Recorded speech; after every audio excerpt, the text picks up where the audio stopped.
Welcome to Just a Minute. My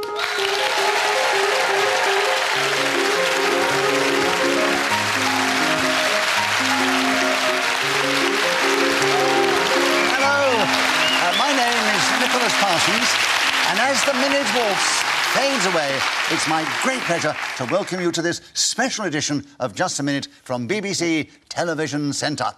We found our way at last onto your television screens after celebrating 45 years of radio triumph.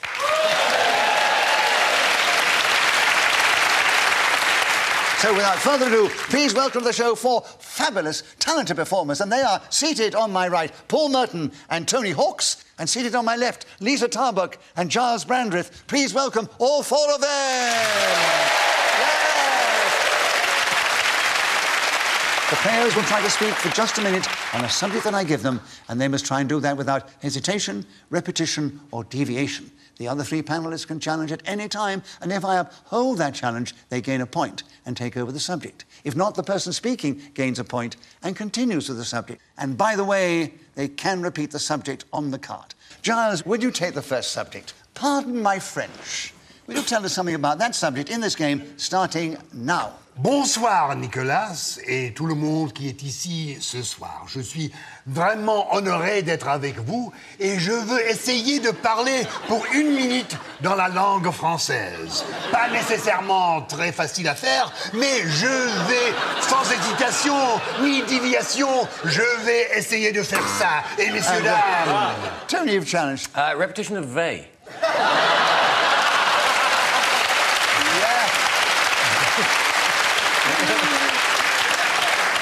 He did repeat they. Yes, yeah. They. Got it in one. Oh, yes. So, confortably, we don't compare. I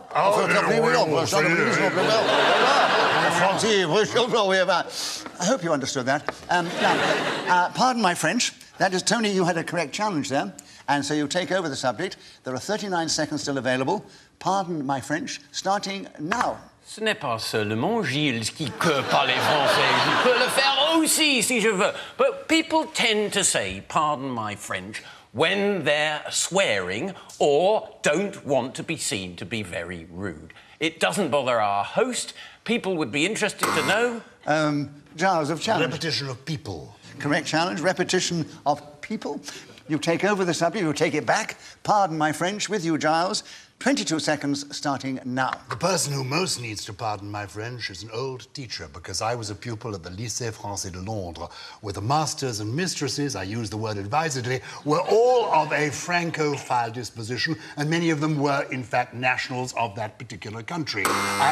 Paul challenge. Oh, Francophile individuals and nationals of that particular country. Francophile isn't a country. Do you see what he said? He was referring to the country. They were Francophiles or of that country. They were either enthusiasts for France, they were the Francophiles, yes. or they were natives of that Paul country. is actually right.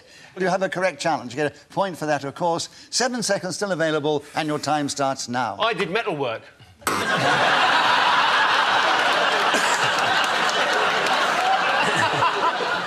Pardon my trowel. It's the same sort of thing, really.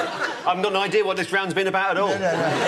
I think you deserve a bonus point for that. Thank you very much. Yes.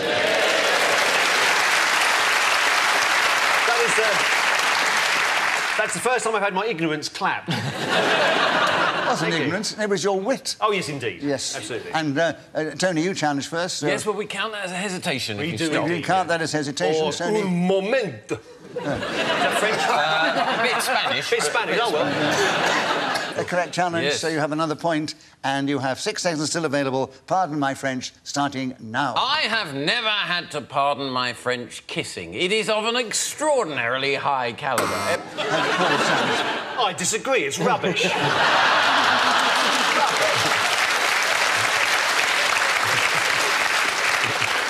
It was hardly worth getting drunk for. Tony, I've never heard anybody, after a bit of osculation, saying, pardon my French kiss. It's ridiculous. Well, I've done it to such a high calibre, I've never had to pardon my French kissing, you see. This is my point. Exactly. What did you challenge then? Well, I get bogged down with details. I I don't have a challenge. I don't really. You don't? All right, well, there's only, you see, I have to be so careful here because there's only half a second to go.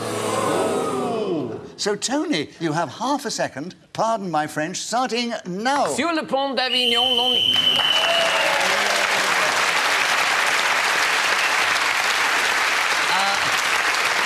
In this game, whoever is speaking when the whistle goes gains an extra point, and it was Tony Hawk's.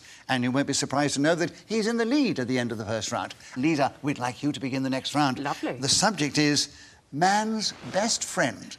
60 seconds as usual, starting now. My friend Roger Mann's best friend is a woman called Sarah Hughes who works in a bookshop in Liverpool. The thing with Sarah is she's very, very... Oh! Classic.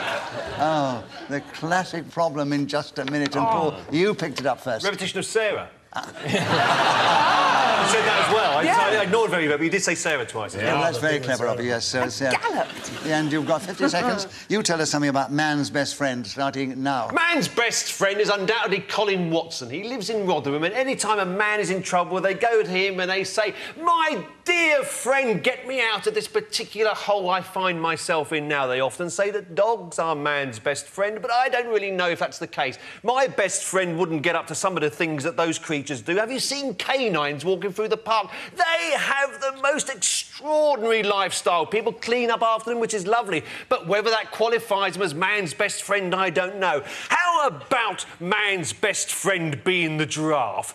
A majestic animal with its long neck and its nibbling of acacia trees. It shows to humanity that we and other species can be joined together as we search towards truth, light and the American way. Yes, we must go to the safari parks and unleash them.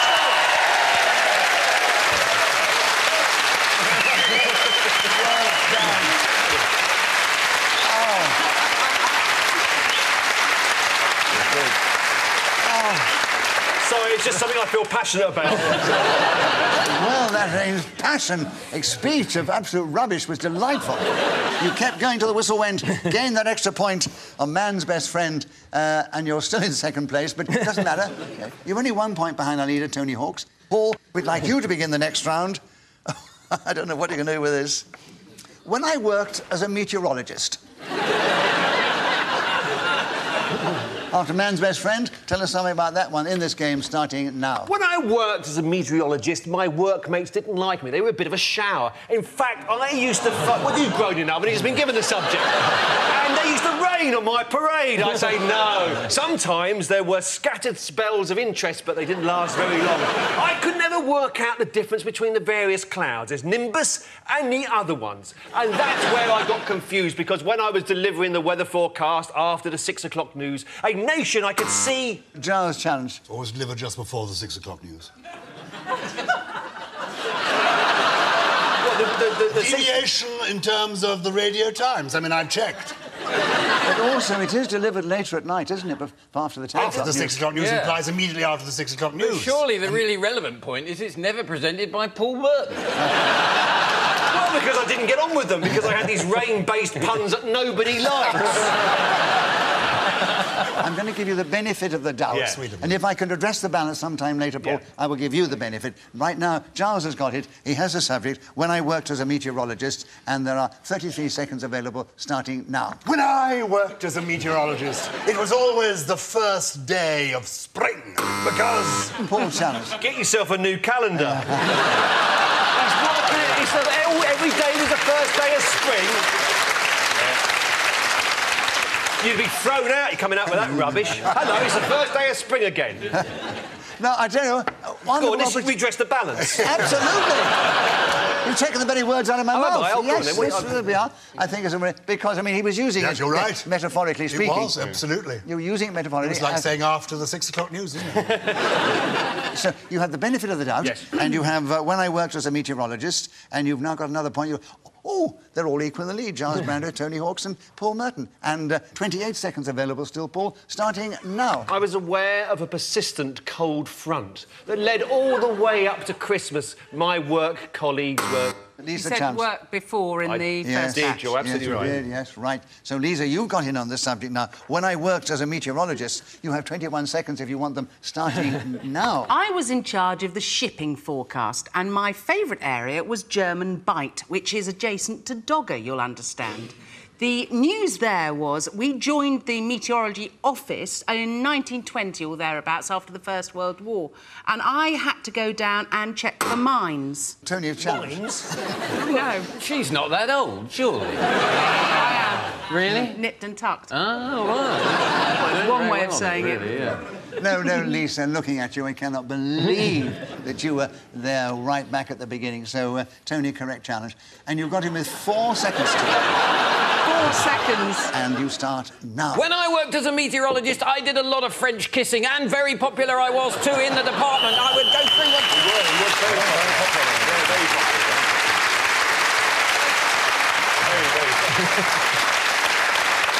So Tony Hawkes was in Speaker's whistle when gained that extra point, and he's moved forward, and he's just taken the lead 2 points ahead of the others. Gyles, we'd like you to begin the next round, and the subject is, drinking games.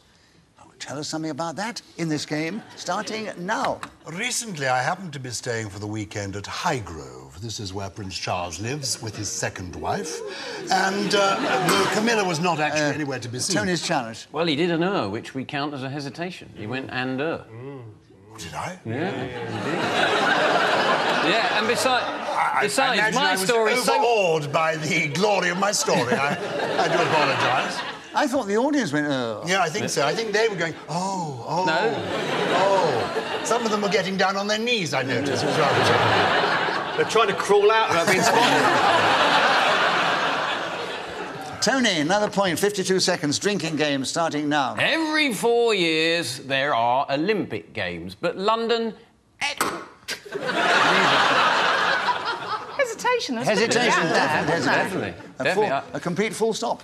Well, yes, I was going to say every again, and, you know, what do you do when you start to say every, and then well, that's what happens. Yeah. That's what happens. It's a Liza, disaster. you have the subject. You have 47 seconds, drinking games, starting now. I like nothing more than enticing a whole shipload of sailors off of their boat in Plymouth and... Tony did. Well, a repetition of off. She went off of. OK. I beg your pardon? Oh, I suppose that's not off two offs, is it? It's an off and then an off. Yes, of and off. Yeah, And the story was just hotting up. I'm not sure we can pick up the thread now. Well, no. If I may use that euphemism. We can all just loosen our clothing a bit and get ready for it now. Right, here we are. So, Lisa, an Okay. incorrect challenge, a point to you. Drinking games, 42 seconds, starting now. Our favourite tipple, of course, is a Nelson's Blood, reminiscent of that old fruity Matelot from years gone by. There Gyles. was a bit of a hesitation, a touch of an There was. You looked at Gyles. Yeah, indeed. He resented you calling Nelson, the great know. admiral, a fruity nut. A fruity Matelot. He was a fruity Matelot, though, wasn't he? I You've got didn't- one or two fruity sayings of his.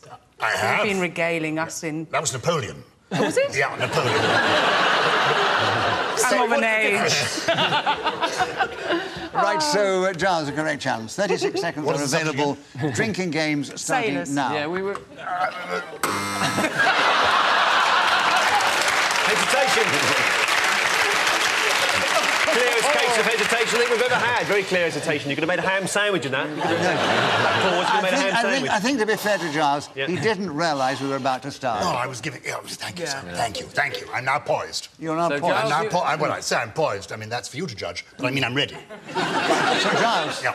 it's drinking games, 35 seconds, starting now. In Shakespeare's play Twelfth Night, Sir Toby Belch, Andrew Aguecheek and Feste with Maria indulge in drinking games and sing the most extraordinary catch round. Productions of this enjoy the drinking games hugely. There is a lot of acting that involves leaning forward like this and then going backwards. Ho, ha, he is not the sound that is normally made, but repetition is not permitted in this particular drinking game that I'm indulging in now. A glass of schnapps, then vodka, wine from Germany, France, Italy, all those extraordinary places, and then, of course, Algeria, where it tastes like resin.